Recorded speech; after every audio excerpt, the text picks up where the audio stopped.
This episode of the Pu'u Muay Thai podcast is brought to you by pmtlifestyle.com, authentic Muay Thai lifestyle by Pu'u. Definitely go check out the website at pmtlifestyle.com for some awesome lifestyle merchandise. That's for those of you out there either involved in Muay Thai, looking at getting involved in Muay Thai, and embrace a healthier lifestyle to live the life of Nak Muay. Go check it out. So Wadi Kop, everybody. Welcome to this episode of the Pu'u Muay Thai podcast. All right, guys. So we have Travis Petralba in here today. If you guys are live on TikTok, you can see him on here too. How you doing today, man? Doing all right. Good. So for those that don't know, Travis is a pro fighter from, we'll talk to here. We'll just look over here every once in a while. But Travis is a pro fighter, longtime friend of mine, and also an RN, so a nurse. So you've been working on that for a long time. I came thinking about all the overnight shifts and stuff. I trained with you afterwards and stuff like that, and you're just like half dead.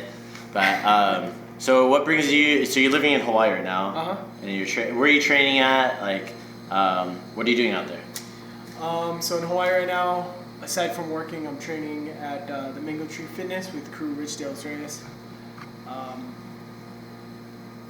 We were shut down for a little bit because of COVID, but luckily, I'm one of the coaches there, so kind of coaches. We go in there and do our own little training thing. A lot of people were doing like with the Zoom classes. Yeah, online Zoom classes. Yeah, so we were doing that, and I was kind of helping teach some of that.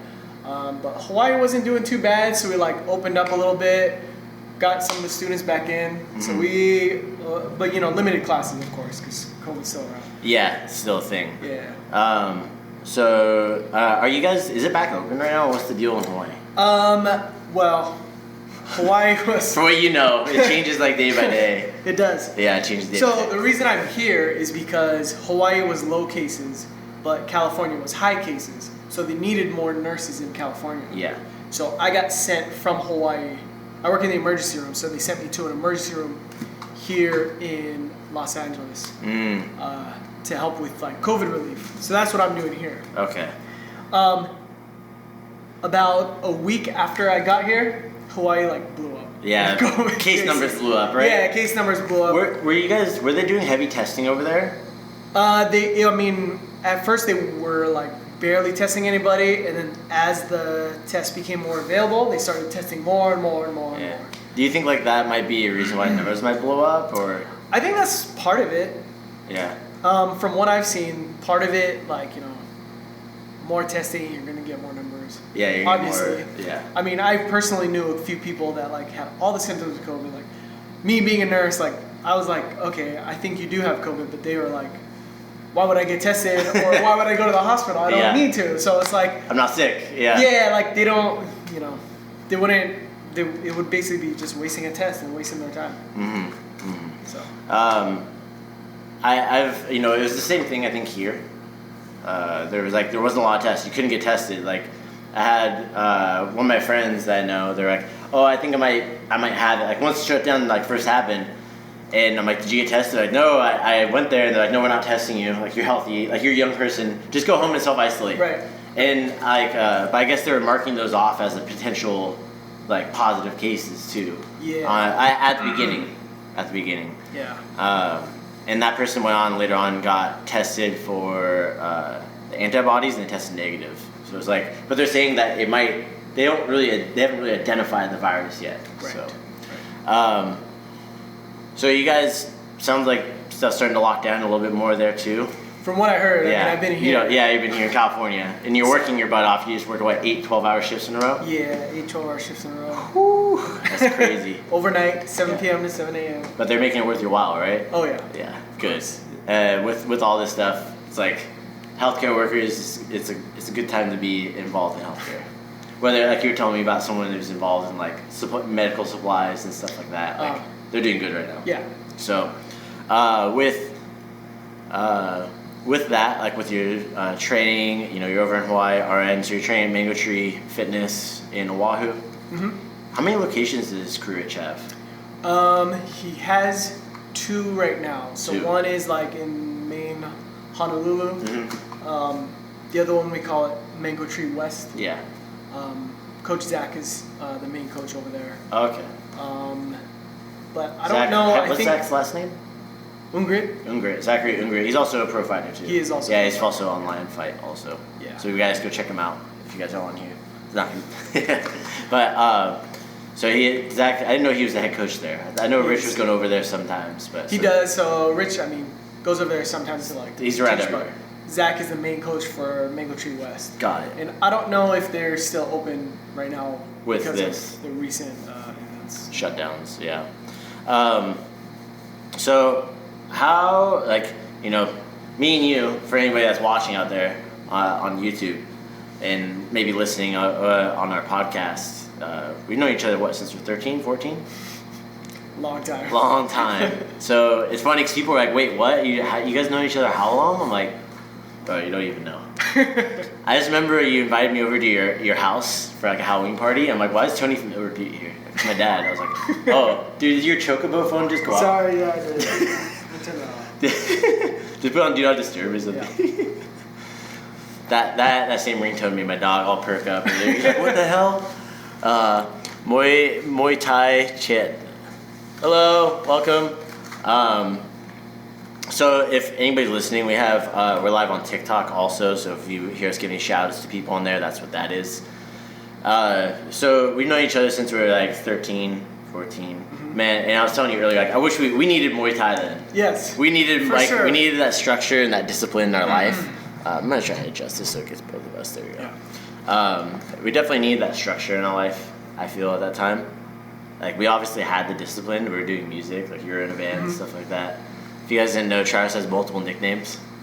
I won't go over him. I'll let him explain it if he wants to. It's okay. Yeah. Well, one of them, the Tornado. So, we met through the punk scene, obviously. Narcore scene. Narcore. Yeah. And how did you get into the healthcare industry?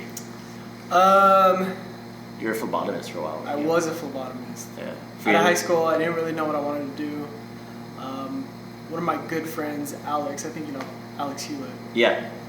Topher's cousin. Mm-hmm. Yeah, so his mom actually was like, oh, I'm sending Alex to this trade school. So the trade school had like 3 different programs: phlebotomy, nurse assistant, and pharmacy tech. And I was like, okay, what's this? And I was like, you could draw blood from people using needles and stuff. I was like, that's super cool. Like, all right. I took that class, got into it, got a job doing phlebotomy here at the hospital in Ventura. Then I met some... Which hospital? CMH. CMH, yeah. It's Community Memorial. Yeah. Got it. So I was a phlebotomist there for a while. Met a bunch of cool nurses, saw what they did, and like was more interested in like the science of human body. You know, which ties in great with Muay Thai because like you're always like utilizing your body. Recovery. Yeah, exactly. Yeah, it's your tool. All right, so you're doing phlebotomy. How many years were you doing that for? Like 8 years, weren't you? I was doing it for a while. Yeah. I was trying to go to school for a long time. To be RN, right? Yeah. Yeah, because I feel like that, like, I feel like you did like, what was it, like 10 years of like school to become an RN, but I know it wasn't all 10 years, it was like for RN, it's just a resident nurse, correct? Registered nurse. Registered nurse. So, becoming a registered nurse. I remember when you first got it. It's like, yeah, you're like, now I gotta get a job. So, what was that? That was last year, right? That was last year, 2019. So how many years of school did that take? Besides the prereq, so the prereqs was a long time while I was doing phlebotomy. Yeah. But the actual nursing program is 2 years. 2 years. Got it. Once you get in. And was that was in Hawaii? That was in Hawaii. That was in Hawaii. Okay, so did you go out there for that program? Not necessarily. I went out there just to get a different pace of things. I had family out in Hawaii, so I went to live with them, and then I ended up, finishing school there. And is your family, were they in Honolulu? No, because you were like on the Big Island, weren't you? Big Island. Yeah. So my family lives in Big Island. They had a pizza shop. Yep. Yep, I remember Big that. Island Pizza. Yeah. So I lived with them, and then I started doing school there. And then once I was applying to the program, I actually went to Honolulu. Got it. And lived there and finished nursing school there. Got it. So when you were living over there, were you training at like BJ Penn's gym or something like that there? In Hilo, on Big Island, I was training at Penn's gym. Yeah. Sparred with him once. You sparred with BJ Penn? I did. Dude, how was that? Fun? He was skill-wise all there. Yeah. Still all there. I was like super surprised. Yeah, because he's just scrappy. Yeah, heavy-handed. He rocked me a couple times. Yeah, I didn't know you sparred with BJ. I was like, I was sparring with BJ Penn. Yeah, it's still, you're a little bit like starstruck. Like, you get to spar with this MMA legend. It was like, cool. Given where his conditioning or whatever is at now, he's still like, that guy was like... Yeah, he's still a legend. Yeah, and he led Hawaii, he put like Hawaii on the combat sports map too. Like, besides like the pro boxers back in the day and stuff, but now you have, with mixed martial arts, it really put that on the map. Mm-hmm. So how did you end up getting connected with Crew Rich over at the Mango Tree? So when I moved to Honolulu, this is just after WKA's when we flew to Spain. Yeah, so for those that don't know, Travis fought on WKA national team. That was like the killer. So many of those people were like doing good that were on WKA team. Joe Taylor. Oh Joe Taylor. Gosh. I love following him. And then Paul Beneziak.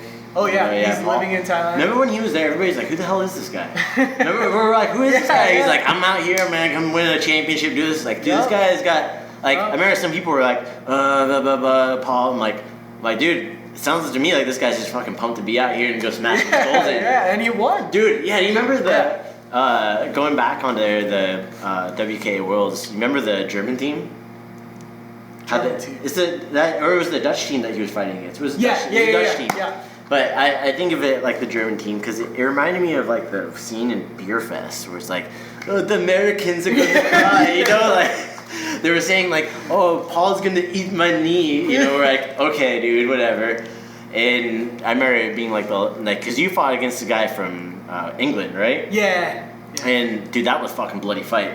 It was a fun fight. I lost. Yeah. I was all salty because like the Americans, we were all standardized to be amateurs, but like all these pro fighters from other countries, they fight pro and amateur. Yeah, so I was like, all right. So I was all salty because I fought a pro and lost. Yeah, but that gave you good experience. Do you remember it was Tum Sit-Yotong was fighting? Tum Sit-Yotong. Yeah, they were so mad about that. Yeah, he was, I mean, I'm like, honestly, I didn't know who he was, and I remember seeing him fight. I was like, oh my god, this guy is like super good. So I was like he did just fight like one of our USA guys and knocked him out. And I was like, that sucks that our guy lost, but you know, Muay Thai like skill wise, this guy was super good. Yeah.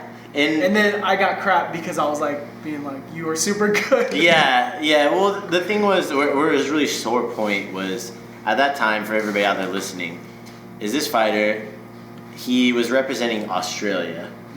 And the thing is, it's one thing if you have multiple people on your team from your country. He was the only. He was the Australian. He was the Australian team. One guy. Thai guy. He was a trainer at Sit-Yotong camp. Yep. Professional fighter. The whole. Yeah, like 200 plus fights probably. But the thing is, like, he didn't know. He didn't know that he was fighting on an amateur tournament. It was just Australian team just brought him over. Was like, you're gonna fight, and like, you're gonna get paid. Yeah, we're gonna pay you because you're a trainer, and that's what you did. So. You know what's funny is like I remember him like he saw me, he's like, hey, I'm like, man, why does this guy look familiar? And I look back at some of my pictures when I was at Sit-Yotong in 2010, and he's training my friend Julius in the background. He's like tiny. I'm like, no, that's why. He's like, oh, I recognize you. I didn't know who it was, so I was like, wow, this amateur is super good. Whoever Australia's doing it right. But I remember, they got a lot of crap for that, and they got, his handlers. I feel like it was just a mishandling of him at that time. But other countries are doing it too. Yeah. Like your guy, you fought. We're like, hey, how many fights do you have? He's like, amateur or pro? Yeah, I was like, excuse me. Wait, what? Like, there's you're like, pro? I thought this was an amateur tournament. Yeah, and it was. I remember you're all being all mad. If you guys don't know Travis is a very emotional guy. Like outside, like very like animated, I guess. Yeah. So that's true. When that happened, I remember that very specifically. But going back on the Paul last fight of the tournament. Oh yeah. And that guy who was talking smack. Yeah. And the whole Dutch team was talking smack to like Team USA. They were like, oh, you're gonna feel the power of his knee, of his Mikey or something like that. And then Paul kneed him out of the ring. Oh yeah. Remember he knocked him out of the ring. And we're like, yeah. And we're whole team was like, ooh-sa, ooh-sa. But like for me, I've never had like a sense of nationalism. Oh. Like, I don't know. Do you? It's like, yes and no. It's Paul was fighting, so I was like cheering for our team. Yeah, that's all we have. When you go to an international fight though like that, and they say you're from the USA, and like, when I fought in Mexico City a couple times, they played the American national anthem, and I look around, and I realize I'm like, yo, I'm the only fucking American here. Like, and I realized, and then they're playing the Mexican national anthem. It's like spilling the blood of the enemy on the soil. Like, I know those are lyrics, and they're all like looking at me. I'm like, oh fuck, dude. All I got is that flag. Yeah, well, shit. Well, when I went to Thailand to fight and I weighed in, there was a bunch of people that were like, USA, yeah! You and Matt Lucas, dude, embarrassing me in front of all the time. We were saying, well, push him. You remember that? Like, just push him, dude. Just push him. USA. But the thing is, like, Max Muay Thai is drama. Like, they're an entertainment Muay Thai, for those that don't know. And for those, I've mentioned Matt Lucas on our podcast a couple times. You know, I talked to him. He's been on the podcast before and stuff too. Yeah. Nice. But you know, for him, he really just wants to build up the American fighters more. That's like his thing. He's out there working over at Fairtex to be able to help them out. Yeah, that's awesome. Yeah, it's badass what he does. So I remember that. I forgot about that. I know you didn't forget. But I mean, that's again, like for me, I'm not like a big nationalist like person, but like when you're in that situation, like hey, you're representing your country, and there's nobody else there. That's literally all you have. Yeah. And then you have like a corner guy from Thailand that doesn't speak English. He's telling you to relax your shoulder, like you do boom boom. Yep. Yeah, and you're training at Sit Yatong when you're out in Thailand too. Right? So which is our sister gym in Hawaii. So going back to after WKAs, right. and then so you made after WKAs, I was still living in Hilo, training at Penn's gym at the time. When I moved to Honolulu to finish nursing school, and that's when I was gym shopping. So I was kind of like going out around to all the gyms, figure out what like works for me. I ended up at Max Holloway's gym, which was pretty cool, but it was super pricey. And I was like, it was Max Holloway. Yeah, it was Max Holloway's gym. So I was like, let's. I went to UFC just for a little bit. Luckily, because that's when I ran into Kru Rich Reyes. He was the Muay Thai coach there, and then he ended up leaving and starting his own gym. And at first I didn't follow him, but then when I kind of like stayed there at like, you know, UFC, it was like UFC gym. Yeah. You can't call Muay Thai. Muay Thai. There's open one in Oxnard. No. Oh, I did see. Yeah, there's open one up on Rose. Wow.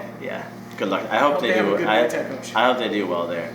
Maybe if they end up listening to this, maybe they hit us up. We can send somebody over there to go teach it. I don't know. It was cool while it lasted, but once Kru Rich left, I kind of knew that Muay Thai left that gym. Yeah, it was like there's everything else was kickboxing, and like I don't know. I don't want to hurt nobody's feelings. No, for sure. So I followed Rich. He was at Ala Moana? It was not in Ala Moana. It was like the shopping center right there, right? Ward. They call it Ward. Ward? Yeah. It's like the area. You know. Yeah. So you went over there. You're training with him. I know you fought over there. Was it once or twice? Once in Hawaii, and it was very. Hawaii is very. They like jiu-jitsu a lot, and then they don't really know what Muay Thai is, so it's all like kickboxing. Yeah, it's like, hey, so we fought in this promotion that was like a kickboxing, but our rule set were like, oh, well, let's do Muay Thai rules. So we had to do Muay Thai rules, and the ref had my Coach Rich. He turned to Coach Rich and was like, can you please explain the Muay Thai rules? No way. Yeah, so it was kind of like, we're not really getting Muay Thai fights here in Hawaii, which is a bummer because there's a lot of good fighters in Hawaii. Yeah, the guy I fought at that fight, super good. Yeah, he actually moved to Vegas. I saw him fight in at Songkran. Oh really? Yeah, he fought Songkran. Yeah, he is super good. Yeah, he's a scrappy kid. Yeah, and he's very tall. I think his fight at Songkran was after you fought him. I'm like, this guy looks familiar. And I followed him, and I saw a picture of him fighting. I'm like, oh, it's the same guy. So after I fought that one, and it was like, we can't keep doing this. We can't keep doing this in Hawaii if we're like getting like fake Muay Thai rules, you know? Yeah, the referee's turning over and asking the corner. So what are the rules? So that's when I was still amateur at the time because I lacked self-confidence in Yeah. my Muay Thai skills. Coach was like, you know what, you're good enough to be pro. Like, why aren't you pro? And I was like, I don't know, just the opportunity. I don't know. So he kind of gave me the push and like the confidence, and I was like, wow, I am pro. Yeah, I could do it. And so ever since then, we've been, I fought in Thailand, I fought in LA, your lion fights. You had your pro debut was at Max Muay Thai, right? Max Muay in Thai. Pattaya, Thailand. Yeah. And that wasn't the one that I was at, was it? No. No, that was the second one. Yeah. And then you came back, you fought at Lion Fight against Buntong. Right, that was a super cool fight. It's funny because I knew Buntong when he was fighting on like Nakui's promotion and stand-up promotions, and I hadn't seen him since. It was crazy to. That was a tough fight. Yeah, dude, that was. He's freaking tough. Yeah, he was fucking rock, dude. He looks he's solid, and he went through the ringer too as like an amateur. Like he fought all the tough guys. Yeah. Like I don't think there was a time where I saw him have an easy fight, even when he won. Like I don't think it was ever an easy win. So it's funny. I ran into him in Thailand last year. That's right. You sent me that picture. Yeah. I had like just woke up and you're just like, look who I ran into. I was like, yeah. Is that Manichai? Yeah. Is that Manichai? I'm like, no. What was the guy you fought last time in LA? Yeah, we're at Petralba Boxing Stadium. I'm like, hey. That's awesome. Yeah, I'm like, I went from seeing him at the ringside, on CBS Sports to seeing him in Petralba Boxing Stadium. That was pretty cool. So you won that one. That was super awesome. It had like. I know Knockweed was refereeing that one, so you guys had a good referee. Oh, we had you guys, great referee. And then you guys had what else? I mean, Nathan Corbett. I think that was his first time commentating for LA and stuff like that. Nathan Corbett, super cool guy, dude. I liked listening to his commentary because he understood Muay Thai. Yeah. Yeah. And that's why they brought him in. Yeah. He's like the other person's like the color commentator because he understands fight commentating, and then Nathan's like the knowledge base of Muay Thai. So I thought that was like a really good mix, like, and they're trying to bring him in to educate. Sure. So I hope he's able to continue on through that stuff after like this whole coronavirus thing allows them to have fights again. Yeah. So, yeah. So how did you get involved in Muay Thai? Like from the beginning? Well, just like short and sweet, because like for me it seemed like all of a sudden like, but this might make us seem old. For anybody out there, I just remember you hitting me up on MySpace like, let's train Muay Thai on MySpace. Yep. On my like custom CSS background with glitter. I don't know what else I had on there. I probably had unicorns too. So, all right. Long story short, with Alex again, good friend of mine, and we were always watching like UFC fights, and that's when I kind of saw Edson Barbosa. He's like my favorite Muay Thai fighter in UFC. Yeah. And I saw his style compared to everybody else's, and I was like, what is that? I was like, Muay Thai. And then that's when I went to your MySpace, and I was like, oh, you're doing Muay Thai. Like I want to train. Yeah, but you were in Hollywood at the time. Yeah, so I was under Knockweed's gym, yeah. And then, so I think a little bit of time passed, and that's when Trinidad opened up his gym here. Yeah, he left Tony Ferguson's gym. It was Ventura MMA, right? Yeah. And then it went to Muay Thai Academy in Ventura. Yeah. And then we started training together there a little bit. So that's how that started. That's how I got into Muay Thai. Yeah. Originally. Yeah, it's crazy because people, like, I don't think they realize, like, how new, like, Muay Thai is here. Like, I tell people, like, some of my staff bring in, like, no, like, they're in MMA. Like, no, it's not like that. I'm like, it is, trust me. It's such a small community. I'm like, it's small when I'm refereeing at US Muay Thai Open. That's like, for me, that feels weird, Like, it's super cool. I'm completely honored that I get to do stuff like that and work with WBC. But, like, shit's new when, like, you're able to get in like that. Yeah. It's the same thing, like, TikTok's new when you have more followers than Tiffany Van Soest. It's like, what the hell, dude? But just finding more and more stuff like this on through Muay Thai. Like, when you were training with Trinidad, you did a lot of smokers.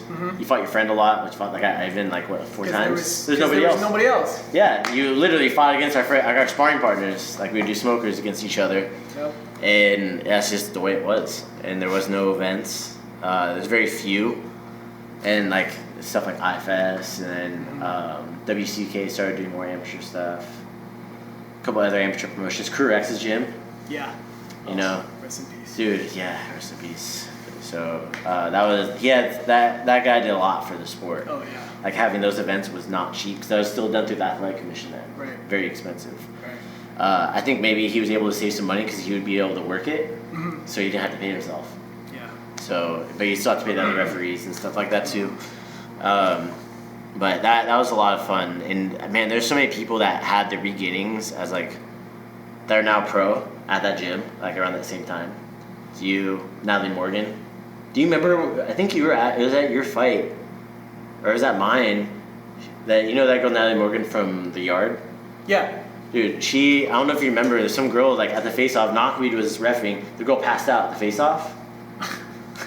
Okay, maybe I don't remember that. I do, but that's why she got her name Killface. Like, dude, would you give her the Killface? Because the girl just passed out, and it's like, it's a win. You know? So, I wish you could fight after that. No, none. So I think that's how she got her name Killface. And I think like people who don't know, like oh, that's a weird nickname, but it's like literally her first fight, she showed up and she looked at the girl and the girl passed out. I don't know if she was like locking her knees, I don't know. It was also really hot. Remember how hot you used to get in there? It's like, oh yeah. But those are fun. And then like the guy Victor I fought there, yeah, he went pro. Like a couple of guys from the Yard, from like Team Victory. The guy John Garcia, we both fought him. Yeah. You fought him at IFS. He's a pro fighter now too.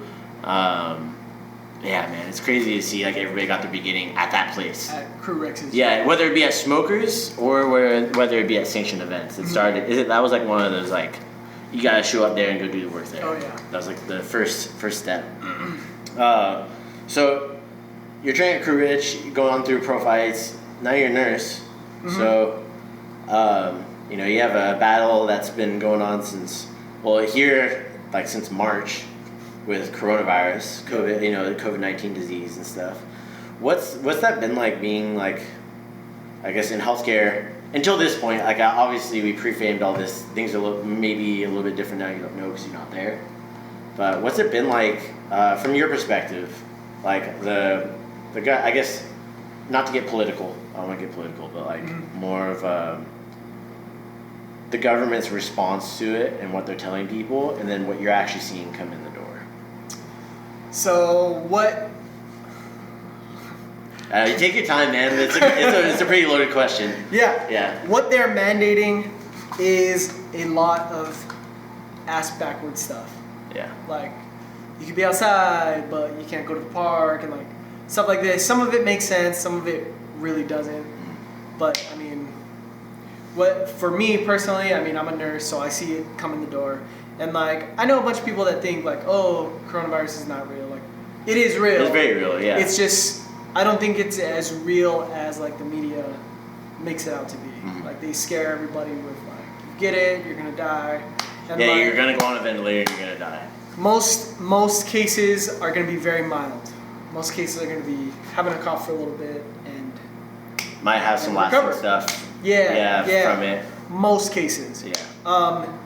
But that doesn't make a good news story. So No. news stories that they come up with are these people that get intubated or trached or like need They to have to get get, put on. or they have to get like there's like a 27-year-old girl who had like a double lung transplant. Oh, I didn't even hear about that. She had a comorbidity? Uh-huh. Yeah, she had one, and I guess they made her susceptible to that. Yeah. And basically the fluid built up so much they had to give her a double lung transplant. And you get stuff like that.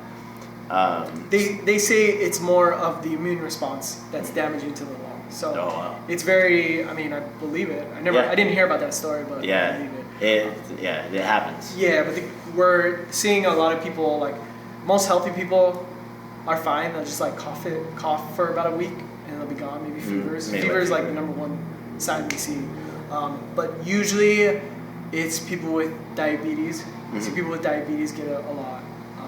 So diabetes. COPD, asthma. Asthma. I heard like hypertension, stuff like that too, and not so much. Not so much, just because hypertension is so broad. Yeah, it can be like, hey, you can have a thyroid issue. You can have there's so many different things that come from it. Like my mom has hypertension because she has no thyroid. So, for you when you're working with them, how often do you have to get tested? How often do you get the swab? We stay pretty protected. Yeah. So, at work for 12 hours a day, I wear an N95 mask with a mask over it and goggles and then a face shield. And then I'm imagining this year. 12 hours a day. 12 hours a day I'm wearing that. Yeah.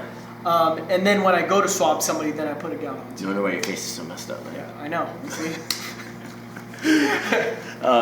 So I mean, we stay pretty protected when there is like, you know, we're human. So I've made a mistake, you know. Yeah. I've gone into a room. I didn't think this person was positive, and I was like missing the eye shield or whatever. So then it's considered like a exposure. So stayed home from the gym. Had to call my coach. Coach, I'm sorry, I can't come in. Yeah. Until I get tested, and then I got tested, and I mean, luckily it was negative. But I've been, you know, tested a few times. And that's the way it should be handled. Yes. That's the responsible way. That is the responsible way. Yeah. Stay home if you're sick. If a lot of people just try to like take Tylenol to cover the fever and go on about their lives, and these are the people that are spreading it. Yeah, and that goes into I don't know if that's like a side effect of our work culture, because people are like work because I need to work. Of course. And they're just gonna cover up the symptoms, like, oh, you know, who's gonna help me and whatnot. Right. And I think that's something that hasn't, like, it's been addressed because they put it's like unemployment. It was like everybody got unemployment. Mm-hmm. Like, I don't know how it was in my pet. Here, like, everybody got unemployment. It was crazy. You know, when we laid off our staff, like, it was like, hey, they said 2 weeks, but I think, like, everybody's telling me it's going to last at least July. Like, you know, like, I'm going to let you guys off. And they're like, oh, crap. I'm like, go get unemployment right now, because I know there's not a big rush for it yet. Yeah. And, dude, like, for them, getting in then, it was still slammed. Yeah. It still took, like, a month and a half to get it. Yeah. So... It's terrible. Yeah, it was crazy. So I can imagine if they had kids and stuff like that, and like maybe they're both lost their jobs. But going on to like some exposure stuff, I heard a story of somebody. I'm not gonna name the place, and they had somebody that showed up at a gym who wasn't feeling good, got tested, and waited 2 days and was feeling better. Went and trained, got their test results that afternoon, came back positive. But luckily they were wearing a mask. The person who was running it was like, hey, both the people were masked up and they didn't he either wasn't virally shedding or the mask helped the viral shed from happening in the exposure. So luckily, like, you're seeing that kind of stuff, you know, having, like you said, limited exposures. Yeah. Did he have symptoms? I guess he had a fever. He got kicked out of the gym after that. So yeah, I don't blame them for kicking him out of the gym. I would, for me, that was like, that's the same protocol I would do. Is like, dude, that's it. Wait for you to get your results back. Yeah, simple. Which is exactly what I did when I had my exposure. Yeah. I had no fever, I had no symptoms, but just the fact that I had an exposure, and I would feel terrible if I went to the gym and got other people sick. Like, that would absolutely. This, you know, it's like exposure. Hey, it starts in Negatree, Hawaii by Travis Petralba. Professional fighter Travis Petralba. Great. Ruined line fight, former line fight, Max Muay Thai. Kicked out of all those promotions. You got the run. You're not allowed back ever again. And serious, like, we're laughing about it, but that would, like, the likelihood of that happening is pretty high. People don't realize, like, the likelihood of that is pretty darn high. Like, you know, that person being irresponsible, like, I know the person's name. They're not allowed, Matt. If they ever move over towards this area, you're not allowed. Like, you know, if you take people's like safety that low, then imagine how they are in politics. Not to talk smack about them, but it's like sparring. If you're trusting a lot of people. Yeah, of course. So, and you need that, but it's so simple as to, if you're having a fever, stay home. Especially like right now. Right now is the most important time to do that. If you have a fever, if you have any symptoms, just stay home. Yeah, shouldn't come sneeze on you? Or? Yeah, no, don't come to the gym. I mean, we tell people at our gym in Hawaii too, if you're sick, don't come to the gym. Like, don't spread that. Yeah. It's very simple. Yeah, and it's like doing, like, it's commonplace, like temperature checks and everything like that. You're seeing it at restaurants and everything too. And it makes it very, very difficult, you know. It's like, for us, like, you know, I've told you, but I don't want to go into details here. Not time or place, but it's nuts what you have to get through to be able to, like, train, right? Yeah. It's like, I literally, like, I really just hope, like, the way I see it, you know how they have food inspectors? Mm-hmm. And they have, like, inspections for restaurants? Uh-huh. You know who doesn't have that? Who's that? Fitness, gyms, martial arts. Yeah. So I really feel like if there's a time, and the thing is, it creates new jobs. The government loves making new jobs, and that's more money that people have to pay. Right. And, like, if I had to pay an additional tax to have, like, a martial arts school license through the state, I would do it, no problem. If that allowed me to reopen. But, like, I was talking to some of the barbers, like, dude, we have stuff through the state, and we're not allowed to open. It's like, yeah, true. But maybe that's something that's going to come out of this. I think I'm just going to put it out there in the universe. Anybody that's listening, I don't have a business model for it. I don't know how to present it, but you guys should figure it out. There's somebody that's going to be like, oh, dude, I work like in, martial arts. I'm a food inspector. Yeah, I can figure that out. Maybe they work up there in Sacramento. But like, so most of the people that come in, I know you were saying something like, what was the percentage of people that were getting hospitalized out of like the cases in Hawaii? It was like 0.0 at that time. I don't want to like. You don't have to. I don't have the statistics in front, like the data, but I just remember reading somewhere, like somebody like broke it down, and it was like something like 0.04%. Yeah, which might be different now. So today on August 23rd, it could be lower, it could be higher. Yeah. But it's like, and we were talking, and it's like, look at the case rate of hospitalizations, like people who are hospitalized, as opposed to like the actual case number, right? Because I think because they're talking about like the whole thing was lack of ventilator beds, ICU beds. The people were sick and they need to be isolated at the hospital. If they need ICU beds, if they need ventilators. Okay, so can you explain what you mean? Like, like I said, most people that come in to like the emergency room with like COVID symptoms or COVID positive, most of the time it's a viral illness. They're gonna be like low oxygen sats, we just give them oxygen, help them out, and we usually just send them home, quarantine yourself, educate them, try, you're infected for 14 days, try to stay in your room and stuff. So most people we really just send home. Okay, so they test positive, you check them out, and then you're like, hey, this is what you need to do. Yeah. Maybe give them a list of resources and stuff, and then send them on their way? Okay. Educate them, give them some resources. If it gets this bad, come back, Yeah. Tell them stuff like this. Like the amount, sorry, go ahead, it sounded like you're... No, just then there is some people that need hospitalization, and these people are like really having difficulty breathing, really like struggling with the virus, which, I mean, could any virus,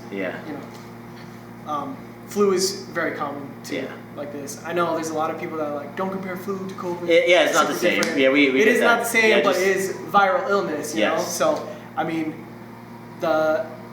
with viral illnesses, you just treat the symptoms. You can't fight the virus. No, there's no treatment for it. Exactly. That's why, so they're talking about like a vaccine and stuff like that.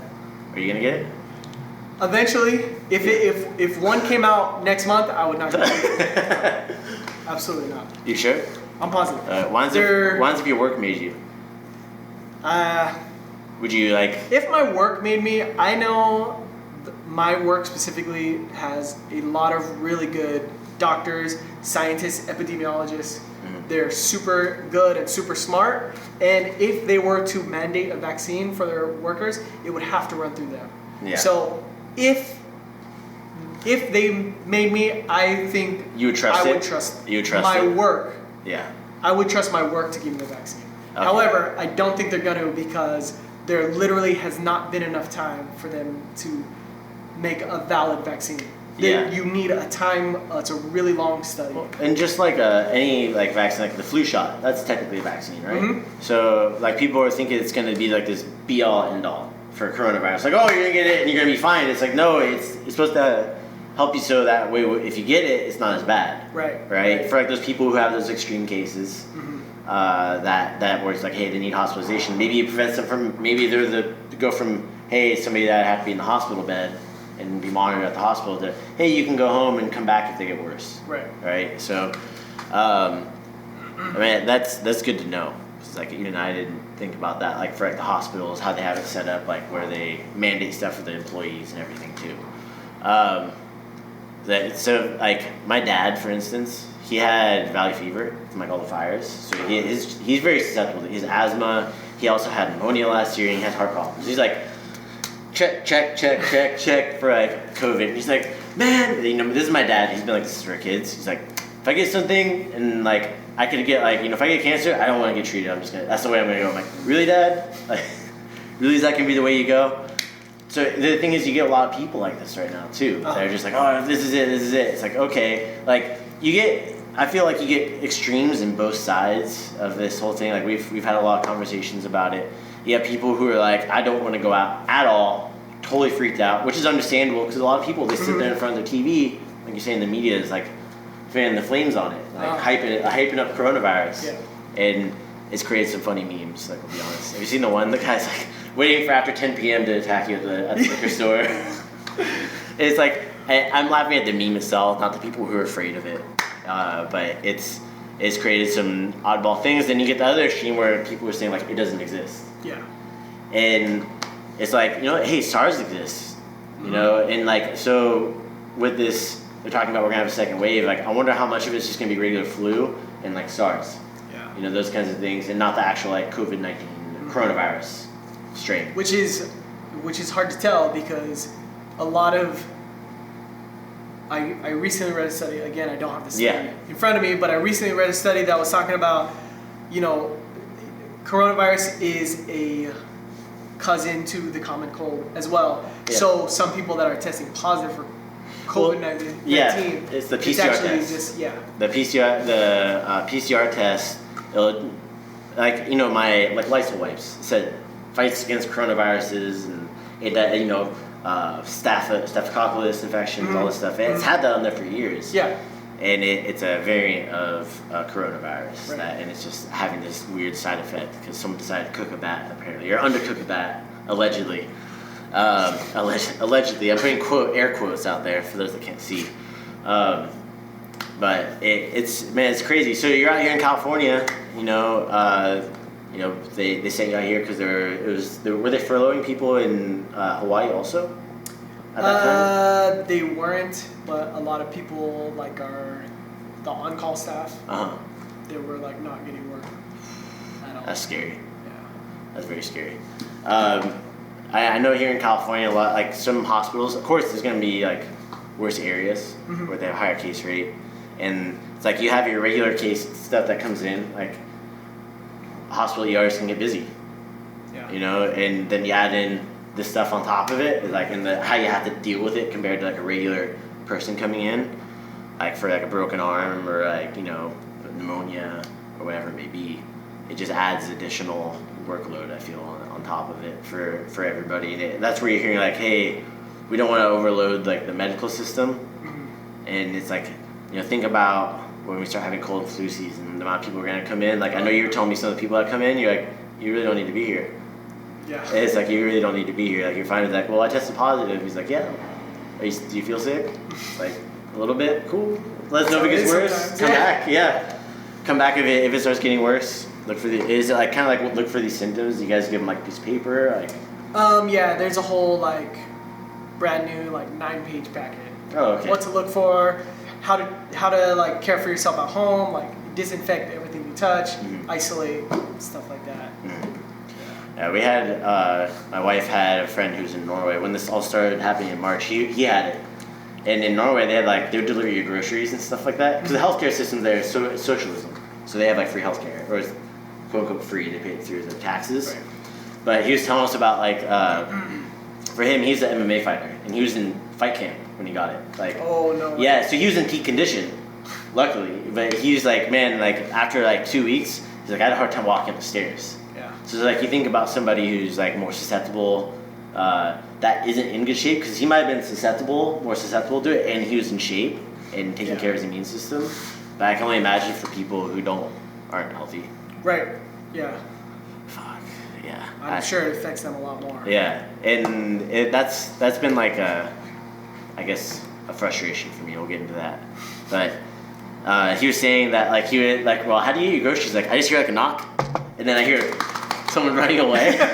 he's all, sometimes they don't even knock. I just hear him drop groceries and running away because they're delivering him for him because they know he's coronavirus. So I don't know if like I'm like, yeah, but they think you sneezed on the door. It's crazy, man. It's because they're so like unprecedented, especially back then in March.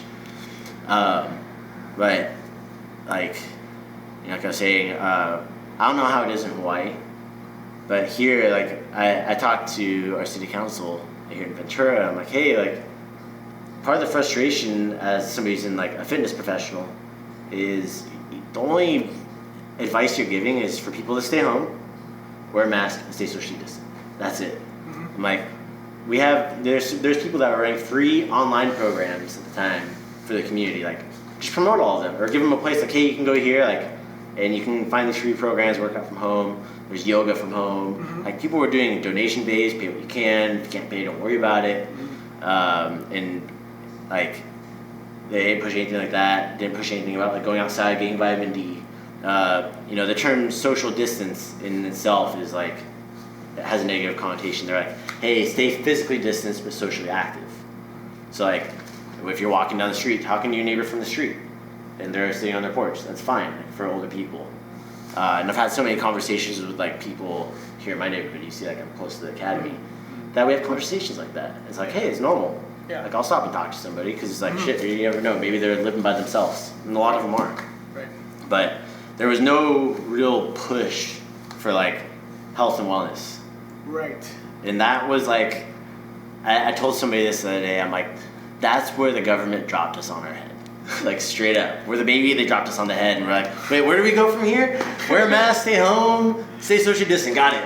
And then drink beer, eat out, and, you know, they have this thing, they call it the COVID-20. People gain like 20 pounds. Oh, yeah. It's freaky. I saw some of the kids here, dude, like, their parents like, hey, they're gaining weight, they need to train.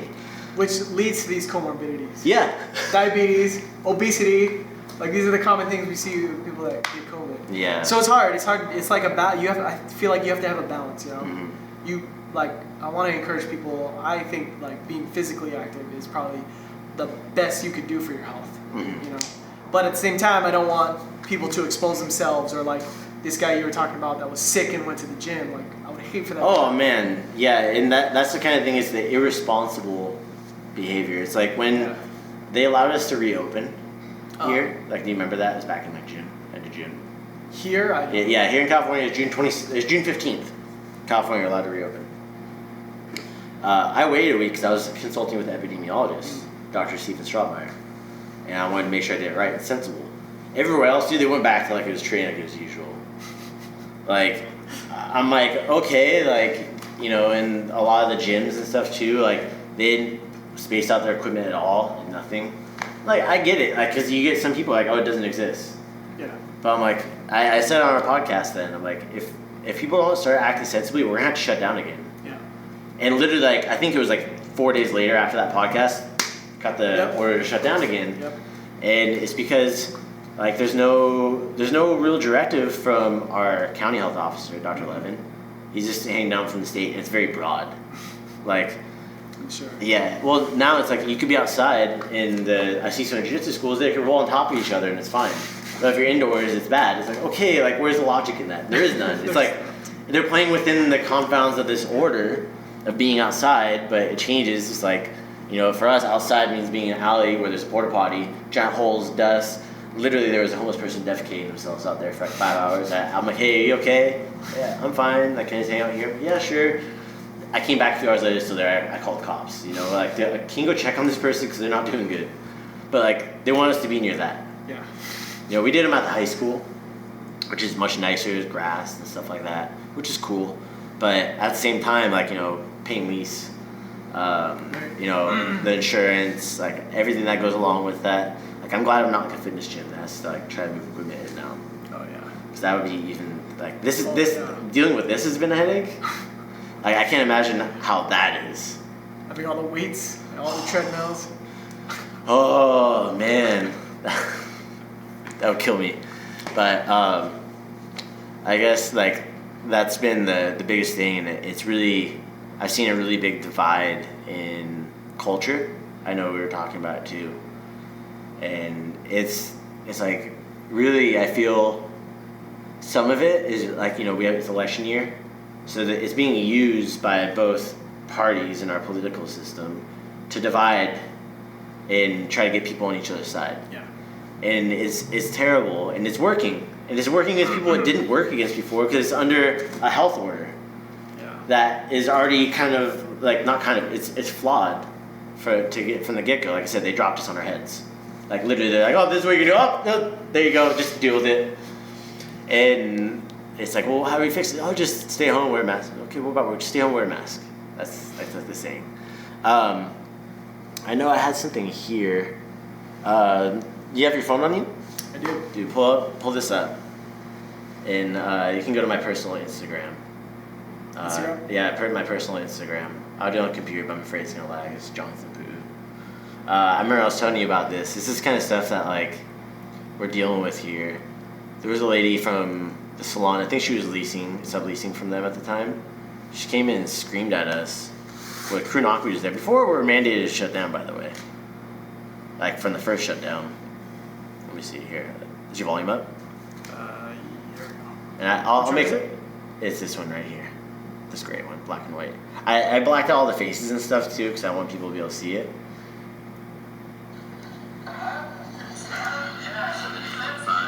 This is your gym? Yeah.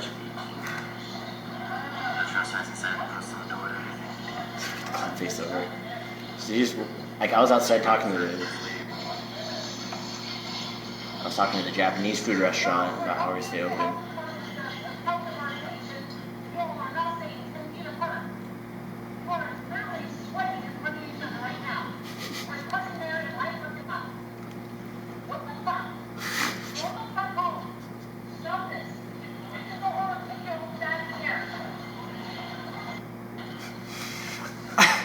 So I like how everybody listened to her for a good 10 seconds and they're like, oh, crazy, alright, back to teams. Crazy person.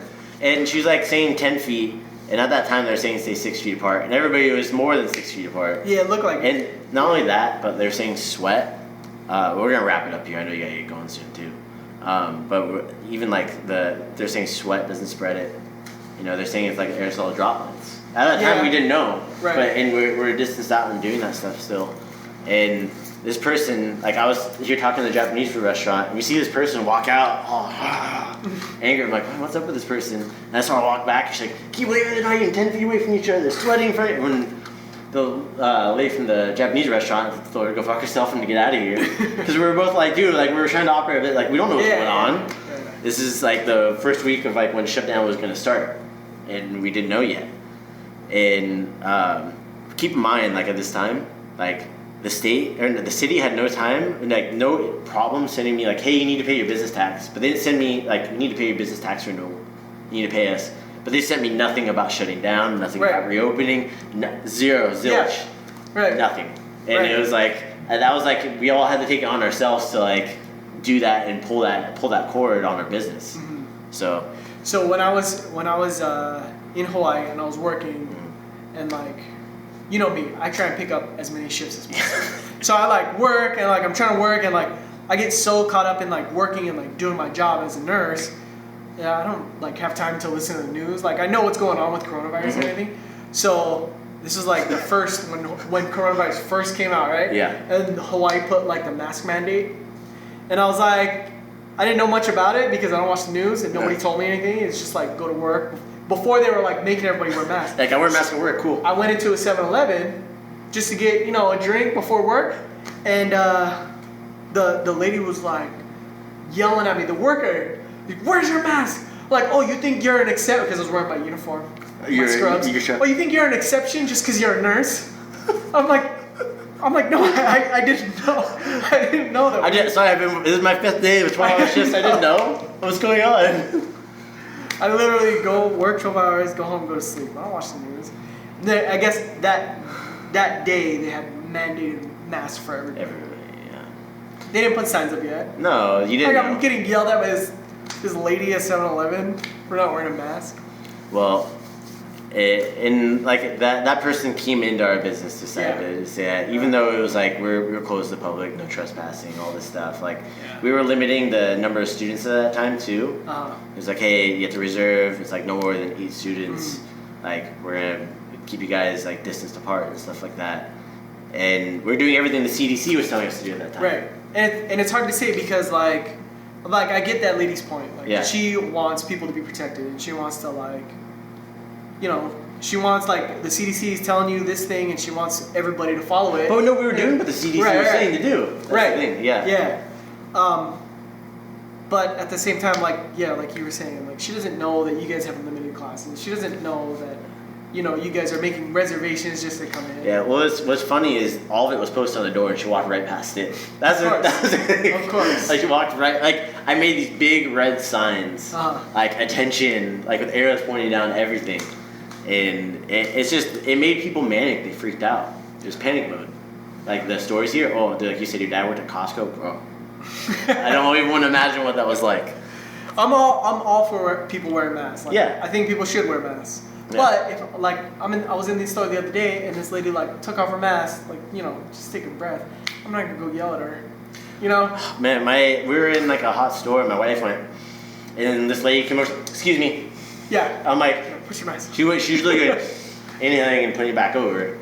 It's like I understand it. Like I said, there's two sides to both of them. Of course. And then they're both being played by political parties too, and it's making it worse, man. And it's crazy. So, I guess, you know, if you tell your dad, tell him thank you for working Costco. Yeah. Tony, if you're listening to this out there, Tony from Ill Repute, you guys on Ill Repute, punk legends from the area. Thank you for your service on the front lines at Costco, man. Yeah, for sure. That's like that at that time. It was crazy. Yeah. Yeah, because like you were saying, like how much toilet Trust paper me, do I need? it still is. Yeah. How much? What is a killer wasp and how much toilet paper do I need? To protect myself. Yeah, it's crazy. I wonder how much toilet paper it takes to protect against these wildfires. Ooh, dude, these fires. On top of these fires, man. Fuck. Like you I said, didn't even know California was on fire. It's just been Dude, really hot. what do you mean? It's because you haven't been here. I watched the news. I just work. You haven't been here. You've been in Hawaii. We Yeah, that's on true. fire every year since great. you left. That's what it is. You need to come back. It's about a minute that you left. Ever since I left, you guys just. Alright. Yeah, exactly. It's just like bye, peace. But that's another factor to deal with. And like our academy made it through that time too. Like the mandatory evacuation line was right where our door was at on like Google Maps. Is on our really? building. Yeah. Dang. So I think I remember you talking to me about that. yeah, that was nuts. But I guess, is there anybody you want to give a shout out to? Anybody out there as we get close to wrapping this up? Crew Rich. Crew Rich at the Mango Tree. At the Mango Tree. Yeah, go follow him. Is it the Mango Tree _ Hawaii? The Mango Tree, I believe, yeah. _ Hawaii. Mango Tree _ Hawaii. Yeah, I'll put it in the show notes and stuff Yeah. like that too.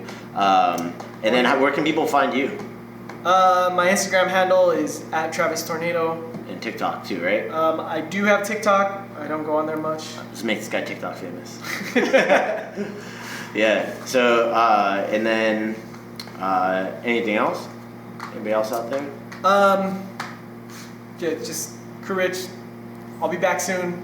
Everybody's super mad at me for coming out here. Yeah. Because, I mean, I was lined up for fights. Yeah. I mean, I'm still technically lined up, but it's like well, it's hard like to get training when I'm coming in here working. yeah, you're working a lot. The main thing here is for you to make money right now. It's like us training is like extra and doing stuff like this. Well, I appreciate you having you in, man. Yeah, thanks for...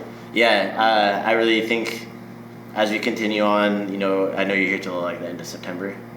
It'll be interesting to see what goes on between now and September 27th when you do leave. Yeah. So, heck yeah, man. Well, that being said, thank you everybody for out there. If you guys are on TikTok, thanks for tuning in. On YouTube, if you watch on YouTube, don't forget to hit the subscribe button. And definitely check us out. We post a bunch of content. Have you seen any of our tutorials and stuff we put up? I've seen a couple on TikTok. Okay, you've seen a couple of the short ones on TikTok? Yeah. So when you're getting lost in there for like hours, yeah. Hours, just scrolling through. You see me? Hilarious. Some of them are hilarious. Oh, it's too much. You know, have you seen the one, the oh yeah?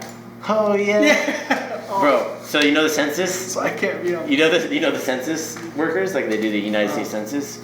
So one called us. And I was playing jokes on her. I was playing funny sounds during like the whole conversation and stuff. And she was keeping it totally straight. And at the very end, I was trying not to laugh. I'm like, can I get a ho yeah? Like, oh yeah. She's like, oh yeah. I got it. I'm like, oh. Like that's the one part I didn't record. But stoked for everybody out there that's working that kind of stuff too. It's providing jobs for people. Super badass. Looking forward to you training more and everything too. Maybe we'll do some videos, help promote some of the stuff out in Hawaii. Yeah. For you guys, because you definitely have like zero media presence for a pro fighter who's been on TV. Right? You're laughing because you know it's true.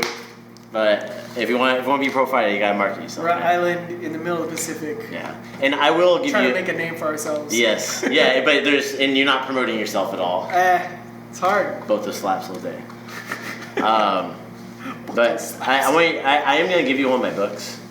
Oh, thanks. I'm gonna give you one. I did ask you about that. Yeah, sweet. I was just giving you shit when I said you still needed it. But what it is yeah, your first Muay Thai fight. Thanks. But it's like the base that we would do for training. Hey, like Crew Rich always says, basics wins fights. Yep. And I say it in there too. Is there's nothing fancy.